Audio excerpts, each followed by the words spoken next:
Hello everyone. Continuing with my second session on employee relations and employment laws.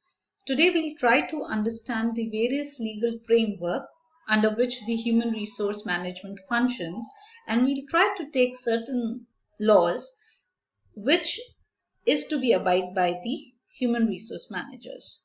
So, the legal framework under which the human resource management functions, if you can look at the screen, you will notice that staffing is governed by the Child Labor Act 1986, the Apprentice Act 1961, and Bonded Labor System Act 1976.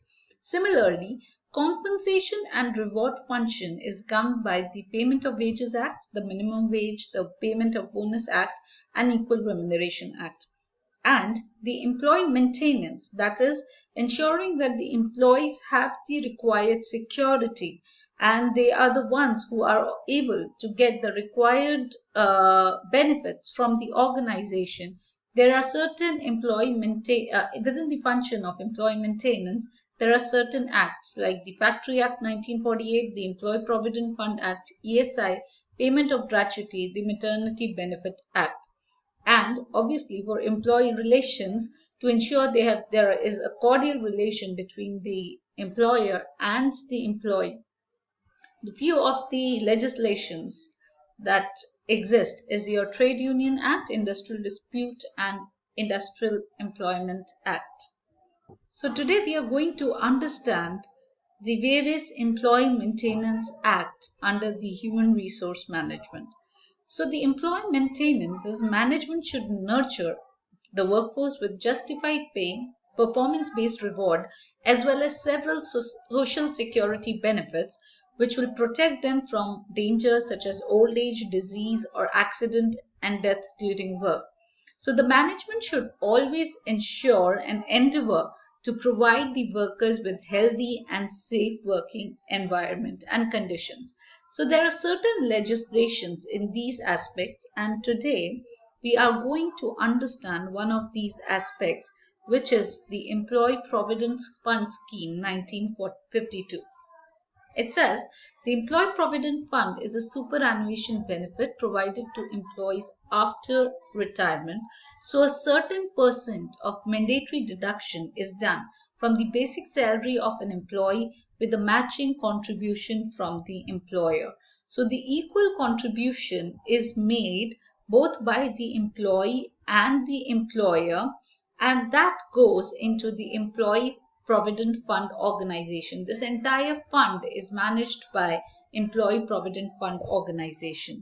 The Provident Fund accumulation is considered as a long-term saving so that it is intended to act as a corpus for retirement. It basically helps in ensuring that an employee after retirement has certain savings so that his or her standard of living as well as purchasing power almost remain the same.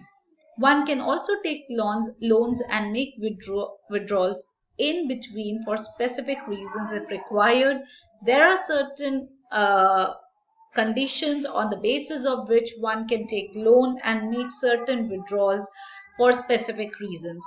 Also, it further defines that how much interest is taxable, what will not be considered as taxable within the Provident Fund.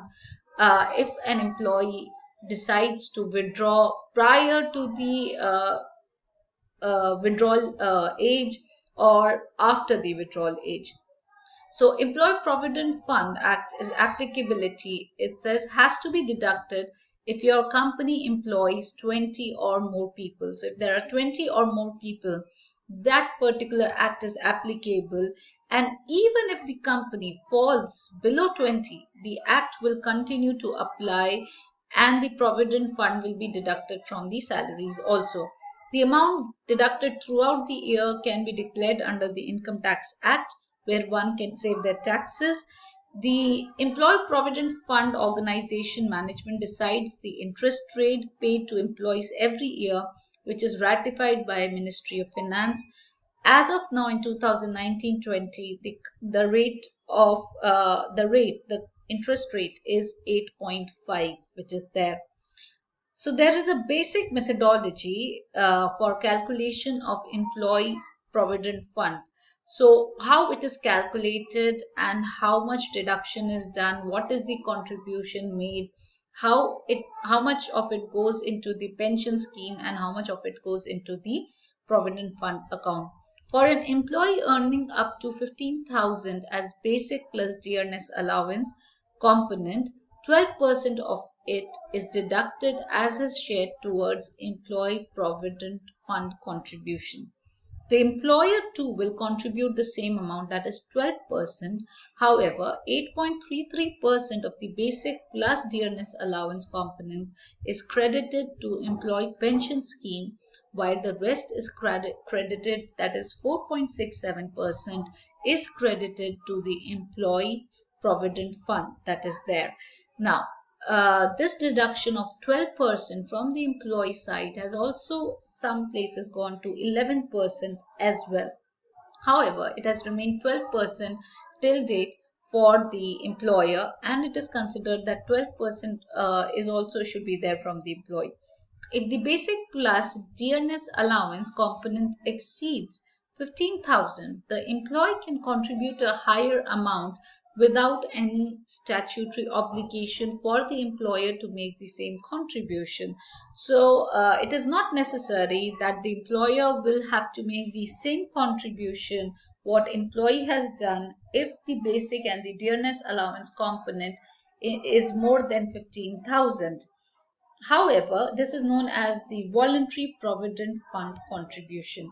However, in case an employer contributes a higher amount, decides to contribute a higher amount, the employer's contribution towards employee pension scheme will remain capped at 8.33% of rupees 15,000, and the excess will be credited to the EPF account. So that is one of the aspects that is there. Another is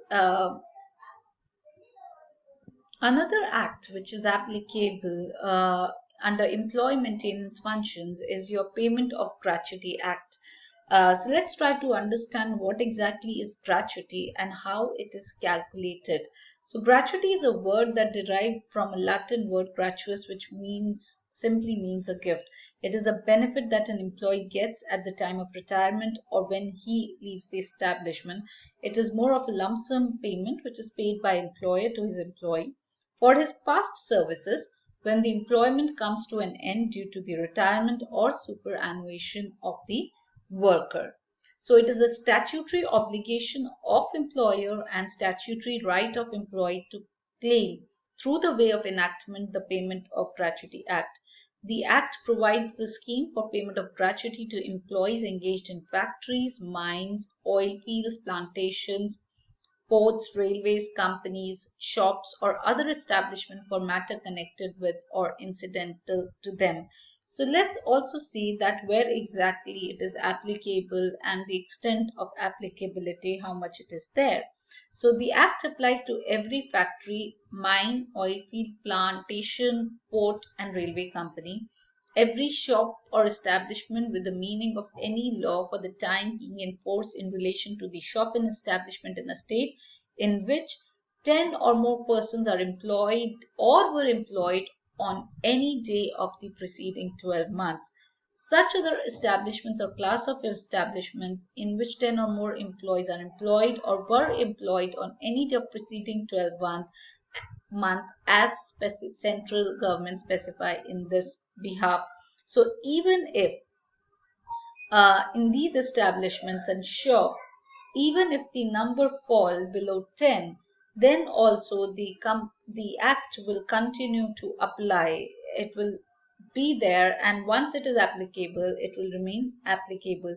So let's now try to understand what are the various important definitions which helps in the calculation of gratuity and also in determining that what are the various employees that fall under that particular act. So employee means any person who is employed for wages, whether the term of such employment are express or implied.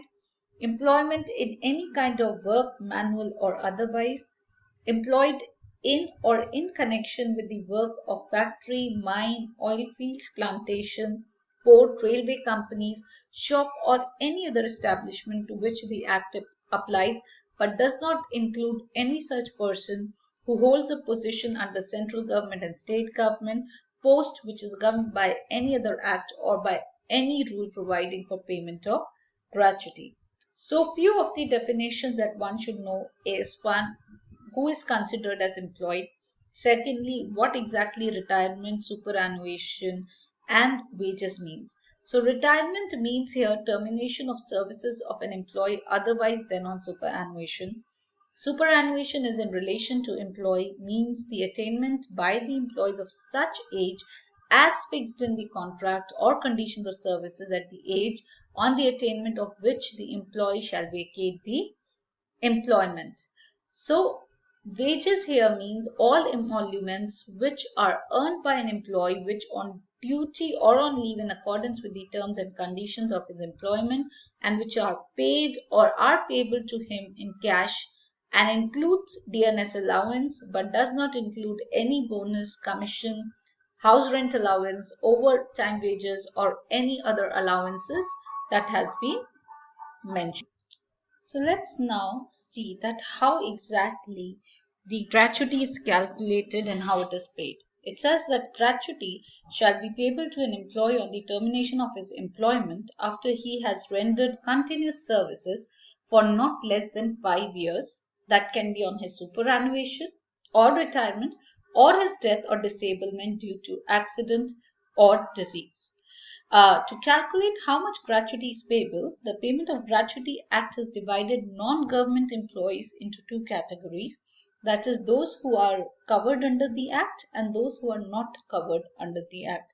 As we already have discussed, an employee will be covered under the Act if the organization employs at least 10 persons on a single day in the preceding 12 months.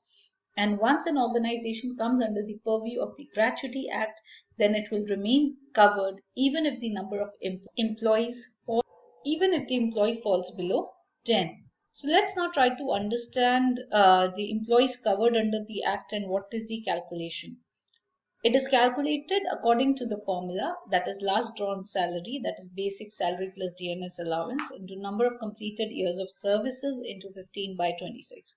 According to this formula, the time period for over 6 months or more is considered as 1 year. This means if you have completed 5 years and 7 months of service, the number of years would be considered as 6 years for calculation of gratuity benefit. On the other hand, if an individual has completed a service period of 5 years and 5 months, for gratuity calculation, it will be considered as 5 years. However, there is no law that restricts an employer from paying gratuity to his employees, even if the organization is not covered under the Act. Only thing is, in this case, a formula changed a bit. It is 15 into last drawn salary into tenure of work and divide by 30 that is there.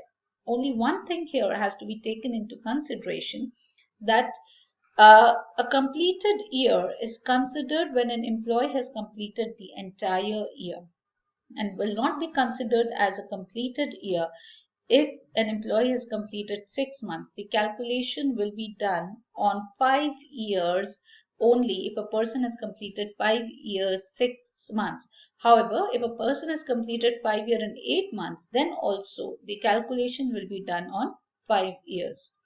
The maximum amount as of now for government employees, 20 lakhs, is the maximum amount that can be paid as gratuity. The Seventh Pay Commission has recommended increase in the gratuity ceiling to 20 lakhs from the earlier level of 10 lakhs. The government has also doubled the limit of tax-free gratuity to 20 lakh in private sector employees. I hope there is a clear understanding of what is a Gratuity Act and what is a Provident Fund Act. Okay, thank you so much.